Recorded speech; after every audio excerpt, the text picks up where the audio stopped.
Assalamualaikum warahmatullahi wabarakatuh. Pada pembelajaran kali ini, saya akan menerangkan materi bilangan bulat dan pecahan dengan subbab operasi hitung penjumlahan dan pengurangan bilangan bulat. Perkenalkan,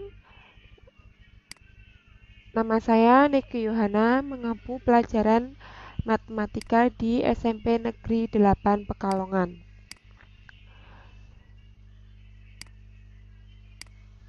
Kompetensi dasar 3.2 menjelaskan dan melakukan operasi hitung bilangan dan pecahan dengan memanfaatkan berbagai sifat operasi.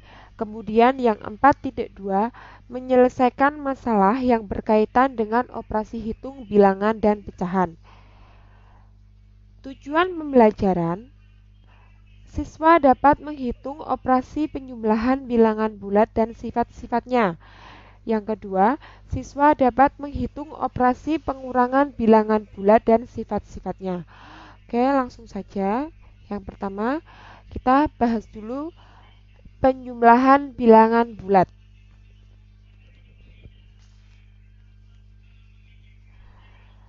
Untuk memahami sifat-sifat penjumlahan bilangan bulat, mari kita amati beberapa konteks berikut ini. Yang pertama, Kama ingin mengunjungi alun-alun kota menggunakan sepeda barunya. Ia bersepeda sejauh 2 km. Di tengah perjalanan, Kama beristirahat sejenak, kemudian melanjutkan perjalanan sejauh 3 km menuju alun-alun kota. Berapakah jarak yang ditempuh Kama?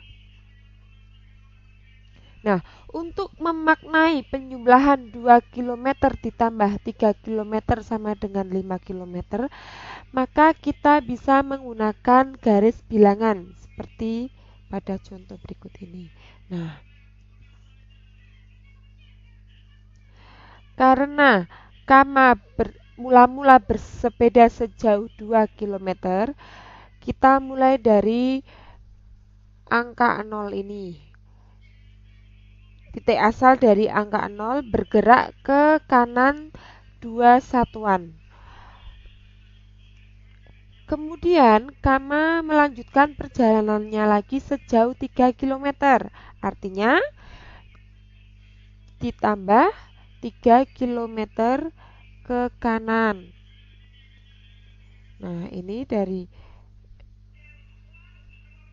2 ini berjalan lagi 3 satuan ke kanan, maka diperoleh angka akhir 5. Selanjutnya, konteks kedua. Vita melakukan percobaan di laboratorium. Sebongkah es batu yang bersuhu negatif 3 derajat Celcius dipanaskan menjadi sampai suhu 5 derajat Celcius. Berapakah total suhu jika dijumlahkan?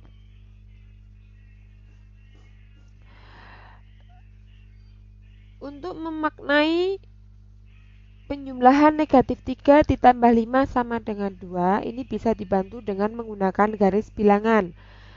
Kita mulai dari angka 0 ini, berjalan ke kiri 3 satuan karena ini bernilai negatif.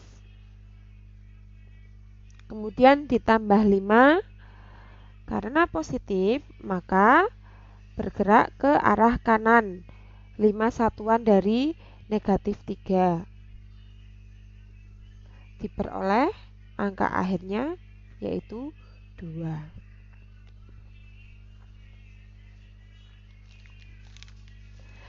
Pada penjumlahan bilangan yang bernilai kecil dapat dilakukan dengan bantuan garis bilangan seperti tadi. Namun untuk bilangan-bilangan yang bernilai besar, maka itu akan sulit dilakukan dengan menggunakan garis bilangan. Oleh karena itu, kita harus dapat menjumlahkan bilangan bulat tersebut tanpa alat bantu garis bilangan, atau artinya secara langsung. Nah, dalam melakukan penjumlahan secara langsung, perlu diingat-ingat hal berikut ini. Misalkan A dan B bilangan bulat, maka Negatif A ditambah negatif B sama dengan negatif kurung buka A ditambah B. Yang kedua, A ditambah kurung buka negatif B kurung tutup sama dengan A dikurangi B. Yang ketiga, negatif A ditambah B sama dengan negatif kurung buka A dikurangi B dikurangi kurung tutup. Nah, untuk contohnya, negatif 12 ditambah 5 sama dengan negatif 7. Ini saya menggunakan yang poin 3 ini. Contoh yang poin 3. Kita masukkan negatif A ditambah B sama dengan negatif kurung buka A dikurangi B. Maka negatif 12 ditambah 5 kita rubah bentuknya menjadi negatif kurung buka 12 dikurangi 5 kurung tutup. Maka ketemu hasilnya negatif 7. Selanjutnya,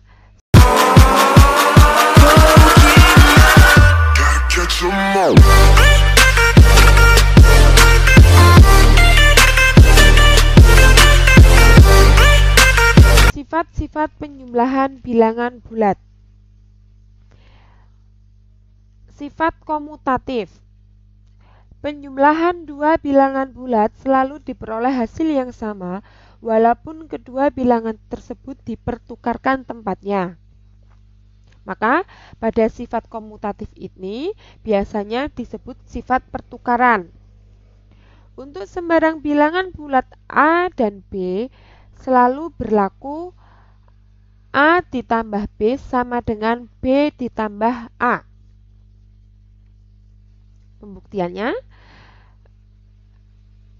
contohnya negatif 5 ditambah 2 sama dengan 2 ditambah negatif 5 pada ruas kiri diperoleh hasil negatif 3 dari negatif 5 ditambah 2. Pada ruas kanan 2 ditambah negatif 5 itu sama juga dengan hasilnya negatif 3. Yang kedua, sifat asosiatif. Sifat asosiatif itu sama dengan juga sifat pengkelompokan. Untuk sembarang bilangan bulat A, B, dan C itu selalu berlaku A ditambah B, pengkelompokannya A ditambah B ditambah C sama dengan A ditambah B ditambah C. Pembuktiannya, jika negatif 4 dan 2 dikelompokkan, kemudian ditambah 6 sama dengan negatif 4 ditambah 2 ditambah 6 sama dengan negatif 2 ditambah 6 sama dengan negatif 4 ditambah 8. Ruas kanan dan ruas kiri hasilnya sama.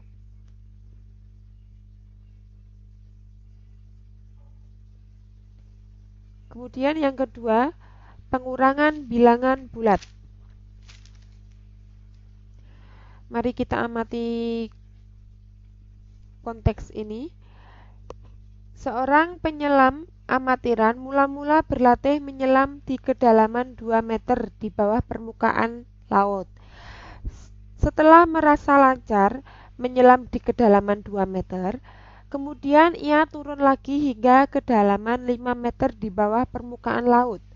Berapakah selisih kedalaman pada dua kondisi tersebut? Nah, penyelesaiannya. Dari titik 0 ini, kita ke kiri 2 satuan. Kemudian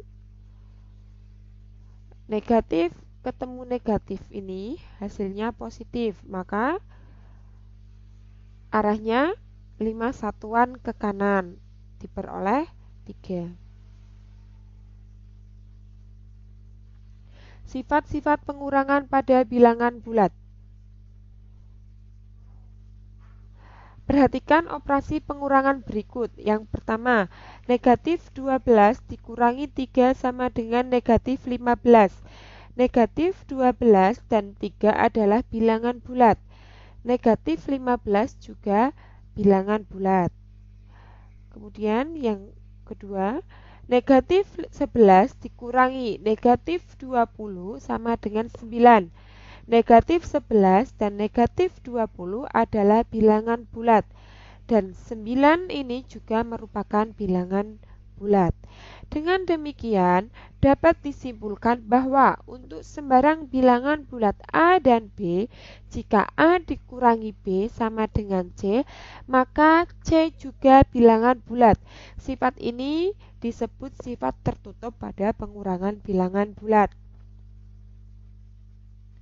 Pada pengurangan bilangan bulat tidak berlaku sifat komutatif dan asosiatif, karena jika A dikurangi B itu tidak sama dengan B dikurangi A, dengan A dan B merupakan anggota bilangan bulat.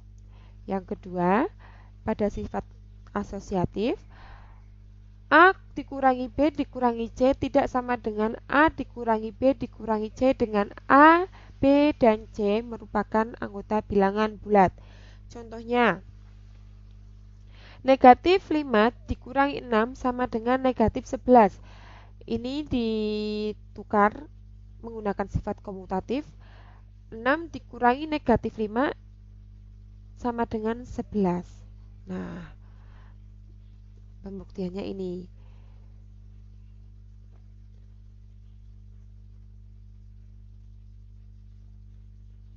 Diingat, A ditambah B ditambah C sama dengan A ditambah B ditambah C. Negatif A dikurangi B itu sama dengan negatif kurung buka A ditambah B ditambah C. Yang ketiga, negatif A dikurangi negatif B itu sama halnya dengan negatif A ditambah B. Contoh soalnya, yang pertama, seekor lumba-lumba sedang berenang pada kedalaman 8 meter di bawah permukaan laut. Lumba-lumba itu melompat sampai ketinggian 20 meter di atas permukaan laut. Berapa ketinggian lumba-lumba tersebut? Nah, penyelesaiannya, kedalaman di bawah laut kita menggunakan nilai minus, yaitu negatif 8 meter. Ketinggian di atas permukaan laut bernilai positif, yaitu 20 meter. Untuk menghitung total ketinggian lompatan, maka tinggi akhir dikurangi dengan tinggi awal. 20 dikurangi negatif 8 sama dengan 20 ditambah 8. Totalnya 28 meter.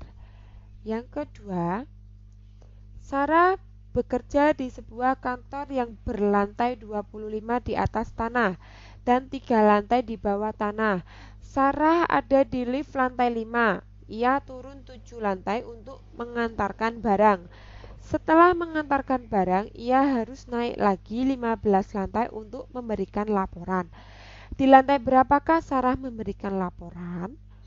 Penyelesaiannya, pada posisi awal di lantai 5, kemudian turun maka berkurang, dan naik berarti bertambah, sama dengan 5 dikurangi 7 ditambah 15 meroleh hasil akhirnya 13. Ya, pembelajaran kali ini sampai di sini. Semoga bisa bermanfaat. Terima kasih. Wassalamualaikum warahmatullahi wabarakatuh.